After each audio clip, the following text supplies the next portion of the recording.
Today we're going to be looking at the Dell Inspiron 15 7577 Gaming. It's the latest in Dell's Inspiron gaming lineup, and mine comes with an Intel Core i5 7300HQ, a GTX 1060 6GB Max-Q, 8GB of DDR4 RAM, and a 256GB M.2 SSD. This config is priced at $950 USD, making it one of the best sub $1,000 laptop.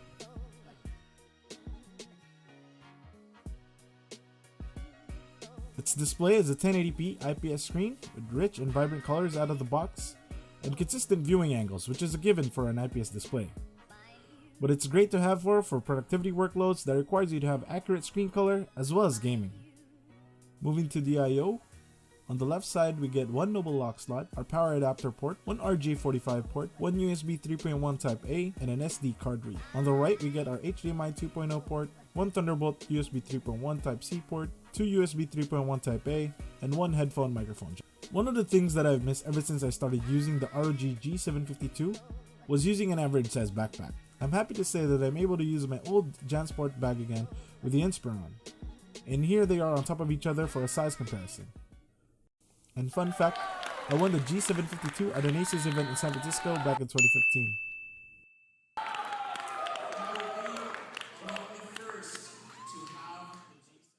Back to the review, the Dell Inspiron is definitely one of the best at being what it is, a computer that fits in your lap, a laptop.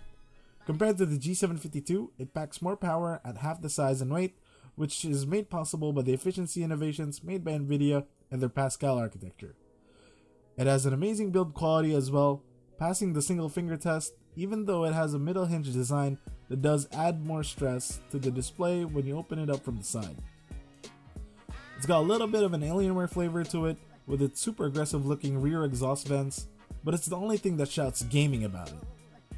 Its beautiful metal finish not only gives it an ultra sleek look, but also a sturdy foundation, as you can see me trying to exert force onto the keyboard and body area, and it's showing no signs of flexing, which actually makes it super comfortable to type on. The keys are really firm and responsive, and you don't get any mushiness from them, thanks in part to the solid body. The trackpad works quite well. The surface allows you a very smooth and accurate tracking, and the buttons are very tactile. However, I did find that sometimes when you press the button, it would register as a track, and it felt like it didn't know when the trackpad finished and where the button starts.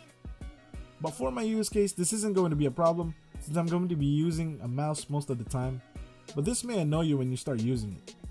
The keyboard is backlit with red LEDs and has three settings: off, medium brightness, and full brightness.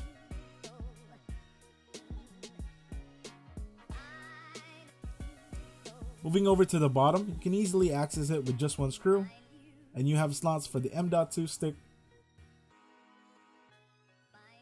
a 2.5-inch drive, and 2 sticks of RAM.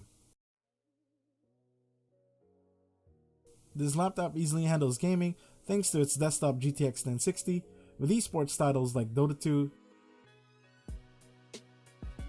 CSGO,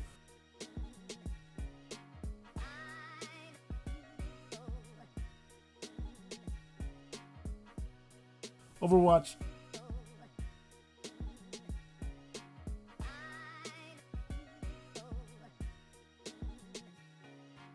sitting well beyond 60 frames per second, and PUBG at around 60.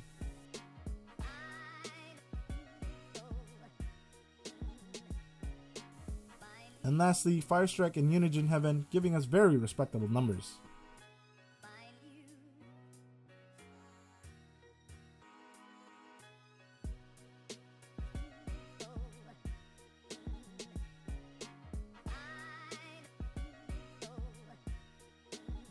However, this laptop is not without a drawback.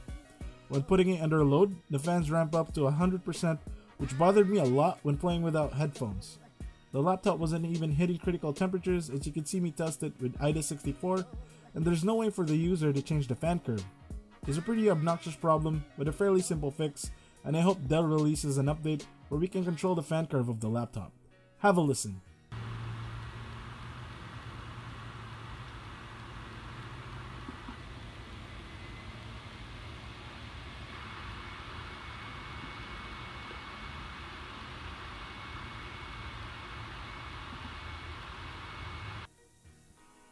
Overall, this laptop is a beast.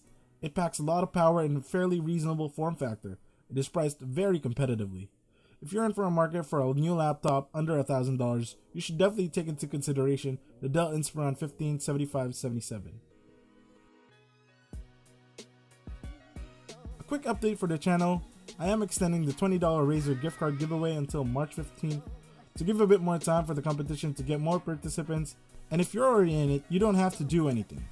And that's it for today's video. Leave a like if you liked it, subscribe for more content like this, and let me know in the comments down below what you think of the Dell Inspiron 157577 gaming. This is XGen signing off. Cheers.